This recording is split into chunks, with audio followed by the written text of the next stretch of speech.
तो अब normality n क्या होता है, इट इज ऑल्सो ठीक है जी, gram equivalents, gram equivalents number of moles, gram equivalent number of moles किसके, अगेन सॉल्यूट के, present per litre of the solution, present in 1 liter of solution. तो litre of solution is molarity, but उसमें होता है सिर्फ number of moles of solute present in 1 litre of solution, molarity, मगर इसमें gram equivalent number of moles. तो ये gram equivalent number of moles क्या होते हैं? All right, gram number equivalent number of moles यानी कि नंबर ऑफ मोल्स का, ठीक है ना, इक्विवेलेंट यानी कि equal in grams is basically gram equivalent number of moles. Question answer जो है दोनों इसी के अंदर है, ठीक है ना, तो क्वेश्चन में ज्यादातर आंसर होता है। तो इसके लिए जो फॉर्मूला है मैं आपको बता देता हूं, that is given mass upon में इक्विवेलेंट वेट। तो जो भी मास दिया है वो इक्विवेलेंट वेट ये आ जाएंगे, given mass upon molar mass is number of moles, but equivalent weight of substance basically gives you gram equivalent number of moles, or liter of solution is 1000 by V। ये normality निकल आई capital N से। अब ये equivalent mass क्या है, इसके लिए मैं आपको बताता हूं। इसके लिए हम ये मिटाते हैं, अच्छा मिटाना क्या है, इसमें से कुछ सब, चलो हाँ इसके अंदर से हम कुछ सब्सटेंस लेते हैं।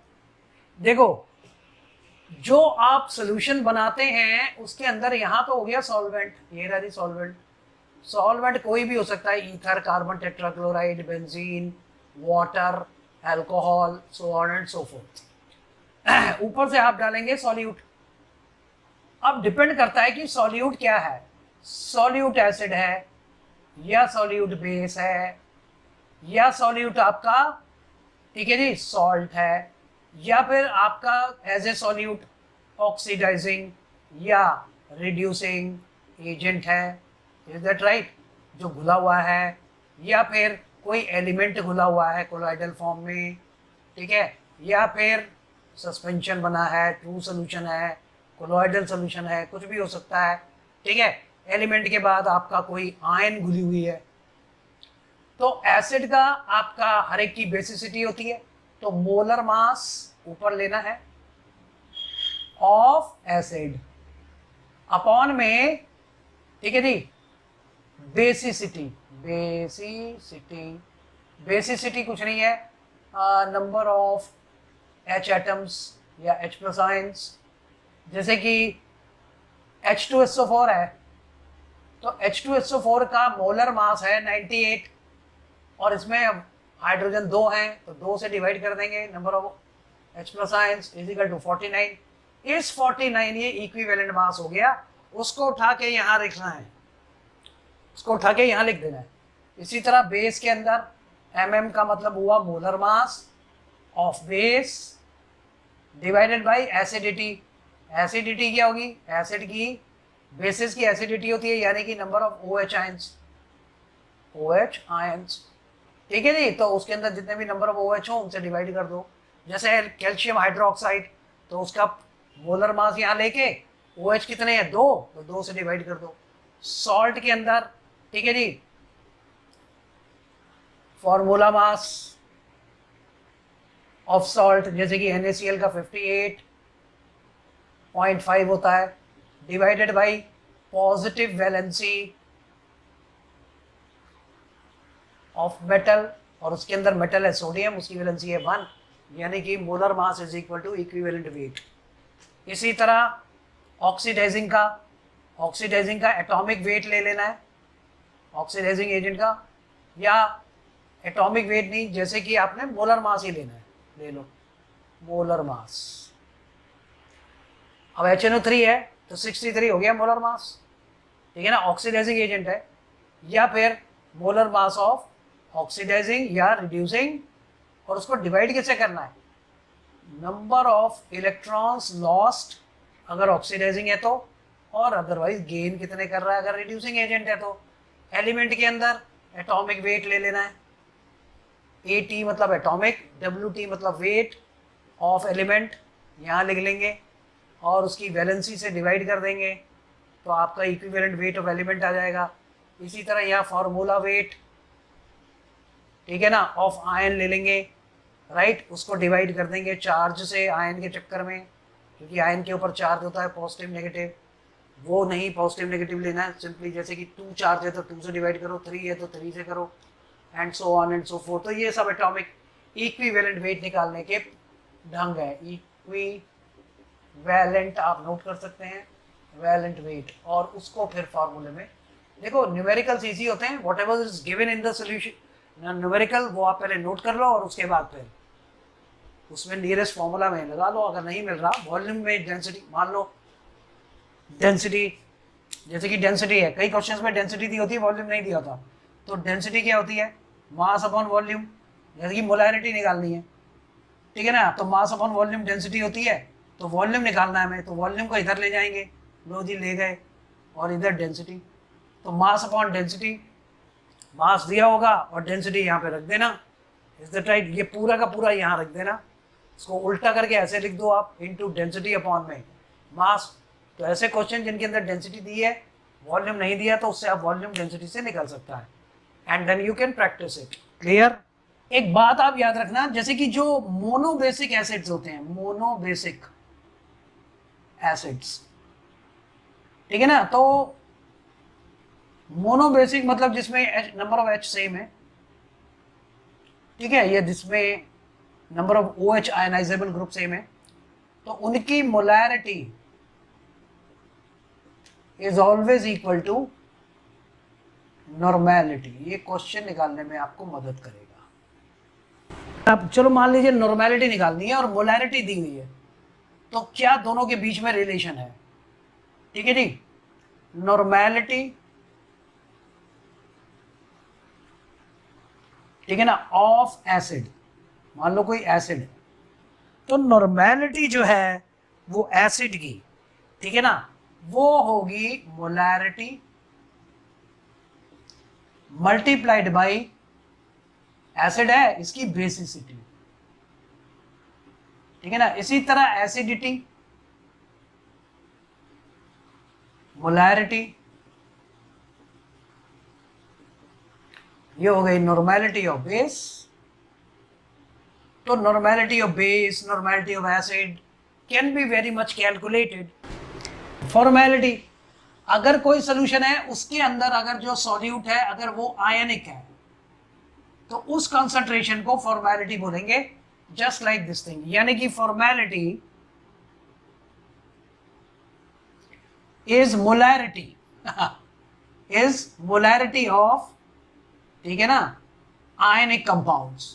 तो जब जब टीचर को पता लग जाएगा अगर आयनिक कंपाउंड है और आप F लिख रहे हैं तो इसका मतलब सॉल्यूट जो है वो आयनिक है, तो formality is the molarity of ionic compound, formula वही रहेगा, is that right, solute change हो जाएगा, दैट इज आयनिक। क्लियर। अब एक और चीज देख लीजिए, आप कहोगे पता नहीं बहुत सारी चीजें हैं, ठीक है ना, ये तो सारा हो गया आपका, ऑलराइट।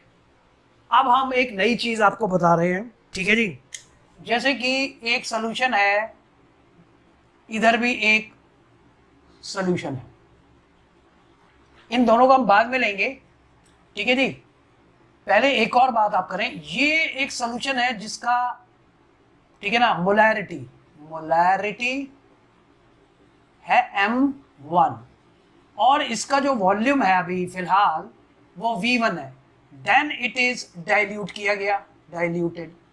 अब डाइल्यूट करें तो फिर इसकी कंसंट्रेशन चेंज हो जाएगी, तो इसकी कंसंट्रेशन हुई, ठीक है ना, M2 और वॉल्यूम हो गया V2।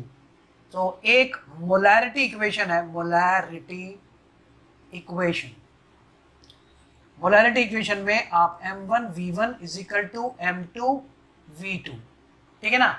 अब मान लो इसके अंदर N1 नंबर ऑफ मोल्स हैं, इसमें N2 नंबर ऑफ मोल्स हैं, ठीक है जी, आफ्टर डाइल्यूशन, राइट, या फिर आफ्टर एडिशन ऑफ सॉल्यूट, ठीक है जी, तो एक नया कंसंट्रेशन होगा, ठीक है ना, इन terms of N1 and N2 moles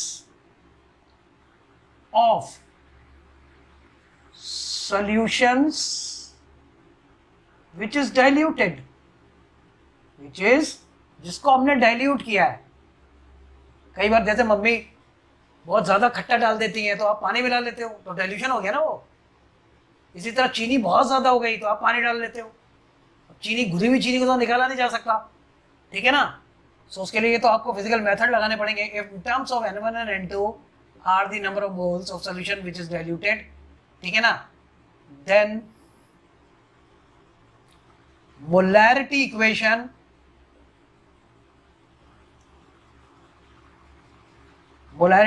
is M1 V1 upon में N1 is equal to M2 V2 upon N2। तो ये मोलैरिटी इक्वेशन होगी, ठीक है ना। सिमिलरली आप नोट भी कर सकते हैं, वैल्यूज ही पुट करनी है और कुछ नहीं है, ठीक है जी।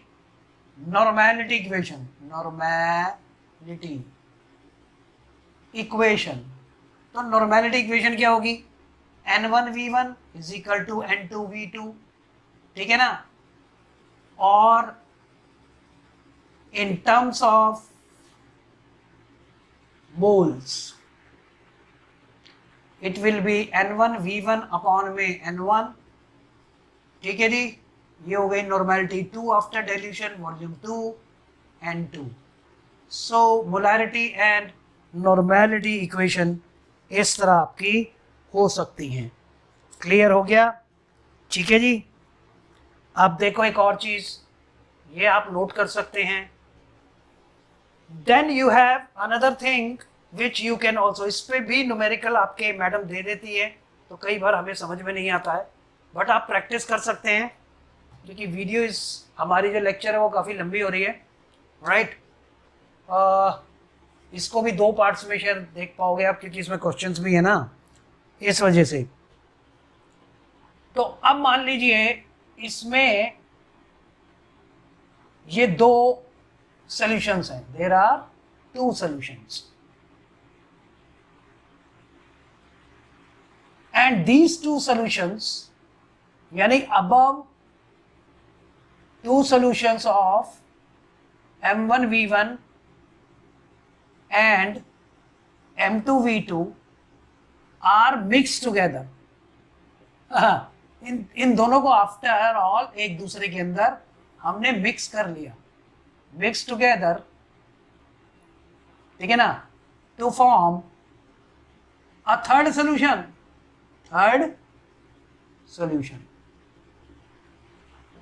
Right. A third solution of molarity M3, volume V3, number of moles N3, ठीक है जी। तो ये आएगा, क्लियर हो गया। उस केस के अंदर, ठीक है जी, आप क्या करेंगे, देयरफॉर M1 V1 प्लस में M2 V2, ठीक है जी, ये दोनों मिक्स हो गए, ये तो हमने मिक्स कराए थे, which will be equal to M3 and V1 plus V2। तो इसमें से जो जो दिया होगा वो निकाल सकते हैं, और M3 नहीं दिया होगा तो इसको इसके नीचे ले आना, और आप एक नई मिक्सिंग वाली इक्वेशन भी क्रिएट कर सकते हैं। यानी कि 2 बने बनाए M1 V1 को हमने डाइल्यूट कर गया, फिर डाइल्यूट वाले दोनों को आपस में मिलाया और एक तीसरा बनाया, ठीक है। ज्यादातर क्वेश्चन मोलैरिटी निकालने पे आते हैं, मोलैलिटी निकालने पे आते हैं। जैसे कि 2 सॉल्यूशन हैं आपके, एक है 1 मोलर और एक है 1 molal, right, which is more concentrated. हम कहते हैं विच इज मोर कंसंट्रेटेड, ठीक है ना। तो ऑप्शन ए, ठीक है ना, ये मान लो ए है सोल्यूशन और ये है एक्स, मान लो एक्स मान लेते हैं, एक्स है और ये वाई है, राइट। तो X is equal to Y, दोनों की कंसंट्रेशन सेम है। B, X is greater than Y. C, ठीक है जी, x is less than y, right, और d नन ऑफ दीज।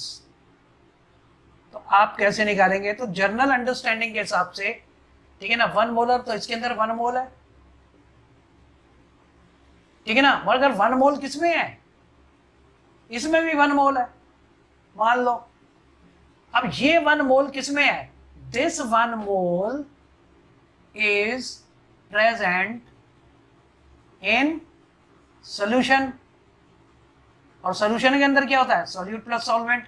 यानी कि जब आपने 1 मोल इसमें डाला तो सॉल्यूशन में डाला तो उसमें पहले से सॉल्यूट मौजूद था, तो इसके अंदर नंबर ऑफ मोल्स बढ़ गए। इसमें आप किस में डालते हो? ठीक है ना, 1 मोल प्रेजेंट इन, ध्यान से देखना, according to definition, in solvent, solution में नहीं है, और सॉल्वेंट जो होता है वो विदाउट सॉल्यूट होता है। तो इस सॉल्यूशन के अंदर 1 मोल होगा, इसमें थोड़े ज्यादा होंगे क्योंकि ये वाले 1 मोल आप ऑलरेडी सॉल्यूशन के अंदर बने बनाए सॉल्यूशन में डाल रहे हैं।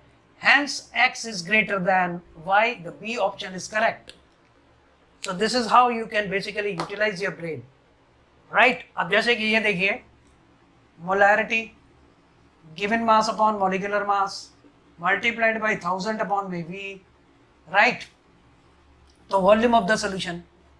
अब कोई, मैंने कहा आपको इसके अंदर मैंने कुछ डाल दिया, ये नहीं बताया क्या डाल दिया, मगर मैंने ये बताया कि 5 ग्राम डाल दिया, ठीक है ना, और उसकी कंसंट्रेशन बन गई 0.02 मोल या 2 मोलर या कुछ भी।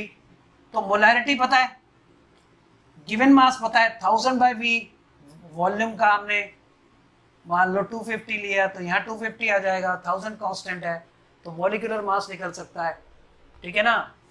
तो जैसे कि कोई से फॉर एग्जांपल फॉरेंसिक साइंस में किसी के पेट को काट के उसमें से खाना निकाला, खाने के अंदर आपका 5 ग्राम खाना निकाला, 5 ग्राम, ठीक है ना, ये molecular mass unknown, right, 1000/V 250 millilitre solution में बना लिया, ठीक है, और मोलर सोल्यूशन से फॉर एग्जांपल 3 मोलर सोल्यूशन बना लिया। तो मॉलिक्यूलर मास अननोन का पता लगा सकते हैं, मॉलिक्यूलर मास कुछ भी आया कि तो फिर पता लग जाता है कि क्या खाया हुआ था, something like that. It is also a useful quantity.